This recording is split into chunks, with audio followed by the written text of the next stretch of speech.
then leaving, hopefully with a return for the client. How it then impacts offline is another scenario, and really that's when other departments would be having their say as to how the whole campaign has, what it's done, how it's given the final return, if you like, of somebody quitting smoking. And I think that would be the answer there. There's only so much that we'd be able to tell online, probably through customer relationship management, being able to get feedback from people further down the line, but really it would take a full service approach to be able to understand the full story of somebody's journey with Fresh. If I could just make a point on that as well. We work with a national brewer, and they have their website is #1 in the online drinks category, and they spend a lot of money recruiting people to become members of the website. But one of their key measures, and it's an awful term, share of throat, and that's how much of their beer somebody pours down their neck as opposed to their competitors. The way they measure the impact of digital communications, when you register and sign up on the website, there's a short questionnaire of about 6 key questions, which you can answer or you choose not to, that's fine. But 6 months later, you'll get another emailer from them, amongst lots of other in-between communications, that will give you an incentive to win a prize by just answering some questions.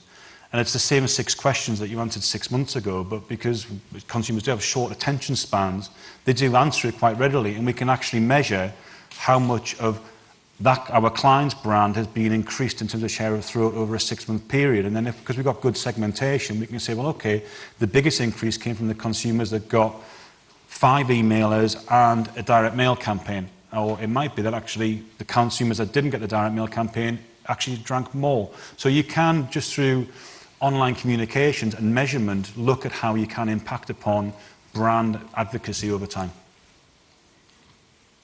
Just going to interject. It was so we've talked a lot about big brands. I mean, do you think it's possible for a small business to go out there and do this themselves, or do you think they should be working with professionals?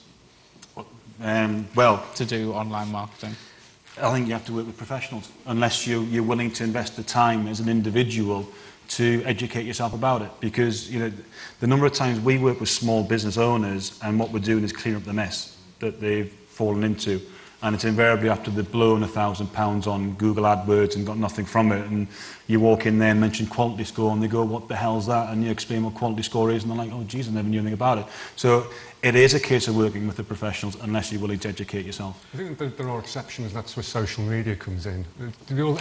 People know King of Shaves, the new shaving gel that's come on the marketplace. They've got a very small marketing spend. They do some advertising and so on. But it's down to individuals, I think. And if you've got someone who's passionate inside the organisation about the digital environment, and the guy who owns King of Shaves is a guy called Will King. He blogs and writes regularly about what he's doing as a company, and people get very evangelical about his product, to the point where he's now engaging with the blogosphere and sending out product for product test. So he's actually doing a marketing campaign where he's getting instant feedback about his product by giving away product, and then engaging in the wider social network with as ambassadors for his product. I think what often happens with digital as well, that digital is almost is purely seen as the technology behind it. So my neighbour's cousin's friend can build a website, and that's often good enough. And I can go onto Google and I can create a pay-per-click campaign easily enough. And I think it's very often put into the kind of the IT sphere without kind of appreciating the business acumen that goes behind a marketing campaign. So much can be done by individuals, but I think when it gets down to doing it seriously, then like anything, I certainly wouldn't fix my car if it broke down. Not a chance. I would go to a professional. Has anyone got any questions they'd like to ask? Go on. Hello there. Sorry. I was just wondering, you talked a little bit about backlinks, social media, etc. It strikes me that the two are sort of linked. And Google's behaviour, there's the Google slap on AdWords. They also didn't take too kindly to the building of Squidoo lenses at one point. They slapped them as well. How do you stay ahead of well, you can never stay ahead of Google, but how can you sort of interpret where to get the links from? Because you talk about natural links, and I know the kind of links that are coming into the website are really important. So how do you tell where to find those links? You know, is dig.com a good place to go? Are the Web 2.0 social networking sites where you've got to go for the natural links that are going to get the good traffic? There's this thing called link love. So if you link to someone, they'll link back to you. Now, we don't go down that route because, particularly for our own corporate blog, it's got a certain objective, which is hopefully at the end of the day to bring us a new business. So we're very specific about the links that we will make, and we'll normally make them with friends who have been kind to us in the past and so on. But then if you're trying to think things about the directories, because I don't really see them as social networks, the things like Dig and Technorati and so on, I think it gets more difficult then about how, if you're going to rank companies by the number of links they have to you. I don't think that's good enough.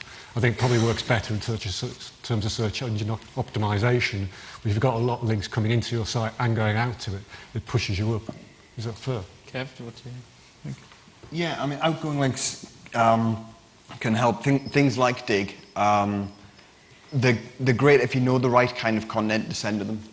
Things like Dig and Reddit, being controversial is great.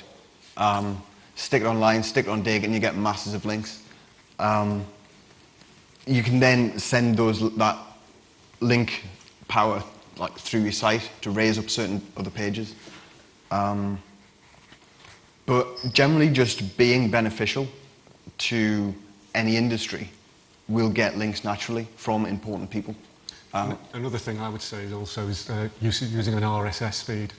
Not enough websites, corporate or blog, have an RSS feed on it, and it's the quickest way to get traffic to your site or people dragging down news from your website. I pose a question. Who knows what an RSS feed is?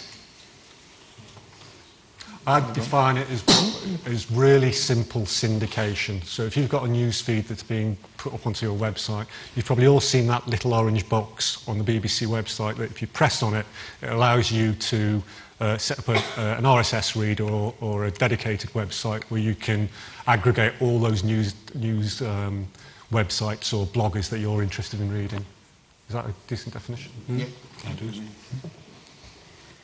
Gentleman at the back. Thanks. Peter Cook, Revolution Marketing. It ties in a little bit to some of the conversations we've been having about the integrated marketing campaign and using really, e-postcards, microsites, sending out information in order to drag people onto websites and to develop, contact with clients and to get the kind of feedback that you talked about that I think Tanya was referring to. With the work we do quite a lot of social marketing work, which is direct to individuals and with local authorities. And what we're finding is that local authorities are very poor at collecting permission to use email addresses. And therefore, you're working from a very low base. And you have to resort to the sort of traditional marketing techniques to generate the emails that you need to put together a cost-effective campaign.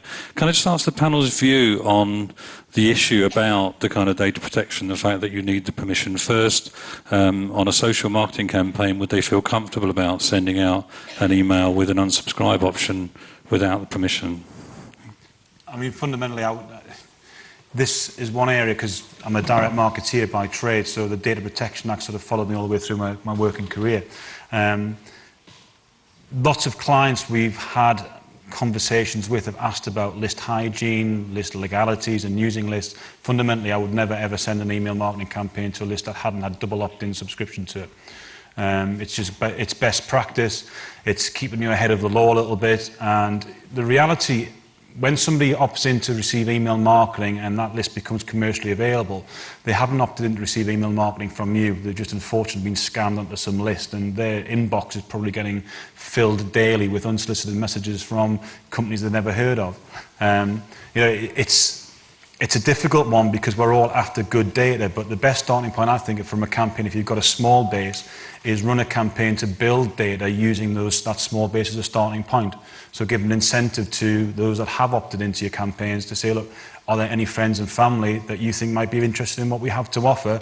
And if you give us their data, we will enter you in to win X, Y, Z. And we've done that for brands like Iceland Air and tripled the size of their database.